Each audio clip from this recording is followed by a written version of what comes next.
Қараңыз, қазір таяу шығыстағы Йемен елінде адамзат тарихындағы ең ауыр соғыстың бірі болып жатыр. Йемендегі соғыс шым-шытырық, шырмауы көп қақтығыс. Бұл ел бір елмен жер үшін соғысып жатқан жоқ. Ішінде қырық-пышақ қырылысып жатыр.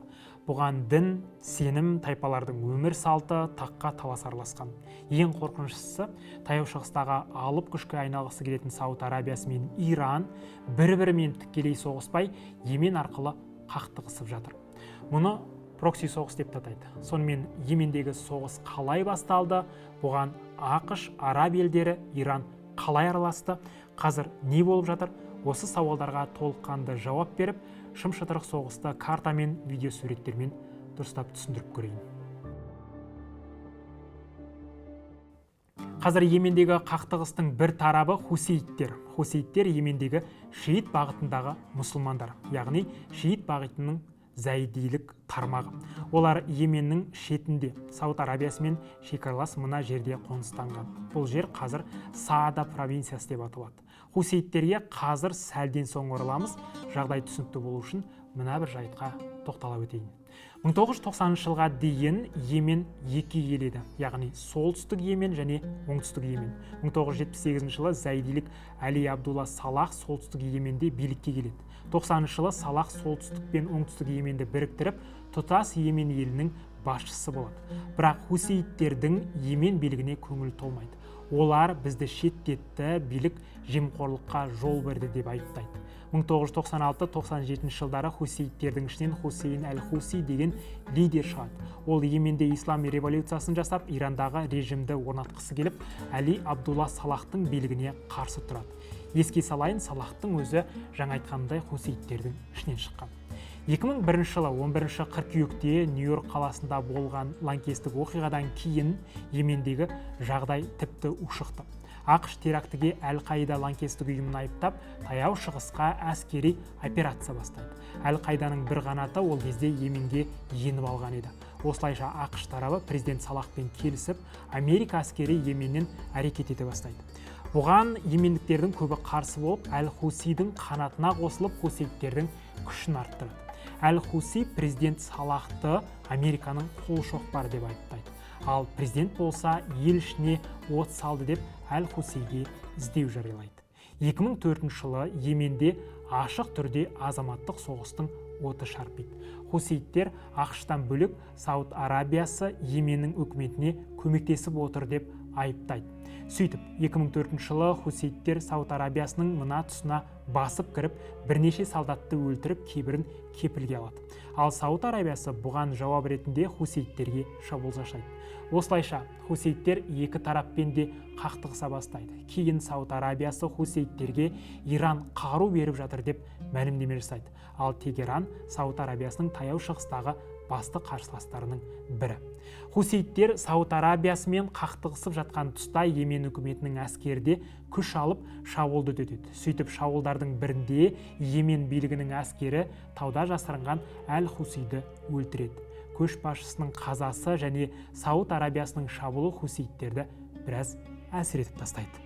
Ал 2010 жылы араб елдерінің көбінде билікке қарсы жаппай көтеріліс басталады. Араб көктемі деп аталған көтеріліс Йеменді де шарпиды. Халықтың көбі ұзақ жылдан бері билікте отырған президент Салахтың тақтан кеткенін талап етеді. Халық Салахты жемқорлыққа айыптайды, диктатор дейді. 2012 жылы Салах қылмыстық жауапкершілікке тартылмайтынына кепілдік алып, президенттіктен кетеді. Оған берілген әскерилер мен солдаттар да оны қорғауды жалғастырады. Ал Йемен халқы бақыттан бас айналып, жақсы өмір сүре бастаймыз дейді. Бірақ елдегі жағдай тіпті ушығып кетеді. Салахтың орнына вице-президент болған Абд Рабу Мансур Хади келеді. Хадиді Сауд Арабиясы қолдайды. Бірақ халық жаңа президентке де риза болмайды. Осы көтерілісті пайдаланып, хусейттер қайта күш алып, Йеменнің көп жерін басып ала бастайды. Бұл әрекетте хусейттерді Иран ашық қолдайды. Осы жерде тағы бір маңызды дерек. Президенттен кеткен Салах жауы болған хусейттерге қосылып, Йеменнің жаңа билігіне қарсы соғысқа араласады. Осылайша хусейттер мен Салахтың күші 2014 жылы Йемен астанасы Сана қаласын басып алады. Ал жаңа президент Хади 2015 жылы Сауд Арабиясына қашуға мәжбүр болады. Хусейттер Йеменнің солтүстігінің біраз бөлігін басып алып, билік орнатады.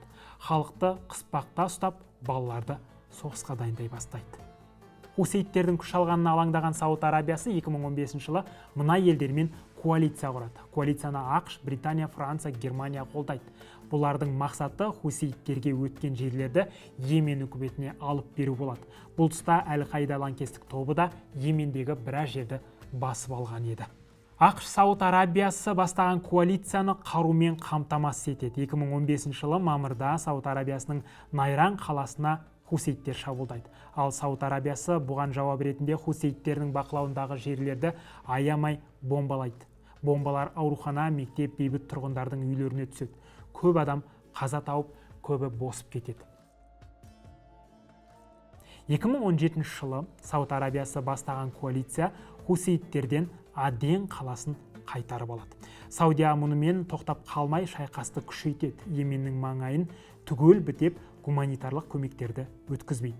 Осының салдарынан Йеменде аштық басталады. Ал Иран хусеиттерді қарумен қамтамасыз етуді тоқтатпайды. Хусейттер бұл қарулармен, әсіресе дрон ракеталармен Сауд Арабиясына тікелей соққы жасайды. 2017 жылдың желтоқсанында Сауд Арабиясы Салахпен келіссөз жүргізіп, хусеиттермен одақты үзуге көндіреді. Яғни Йемен президенттігіне қайта келуді ұсынады. Салах бұл ұсынысты қабыл алып, хусеиттермен байланысын үзеді де Сауд Арабиясы бастаған коалицияға қосылады. Хусейттер Салахтың бұл әрекетін сатқындық деп, онымен шайқасқа көшеді. 2017 жылдың 4 желтоқсанында Салах мінген көлік Сана қаласынан шығып бара жатқанда машинасын гранатометпен атады. Салах көліктен шығып, қашып құтылмақ болғанда хусейттердің снайпері басынан атып өлтіреді. 2018 жылы Біріккен Араб Әмірліктері Сауд Арабиясы бастаған коалиция құрамынан шығып кетеді. Себебі оларға Йемен үкіметінің әрекеттері ұнамайды. Осылайша Біріккен Араб Әмірліктері Йеменнің оңтүстігінде пайда болған тағы бір сепаратистік топ оңтүстік өтпелі кеңесті қолдайды. Йемен билігінде хусейттерді қолдамайтын өтпелі кеңес елдегі билікті қолға алғысы келеді. Олар Йеменнің оңтүстігіндегі жердің бір бөлігін басып алады. Осылайша азаматтық соғысқа тағы бір топ араласады.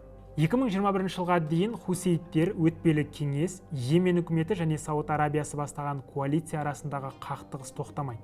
ақш Йемендегі Әл-Қаида мен Даиш топтарын бомбалай береді.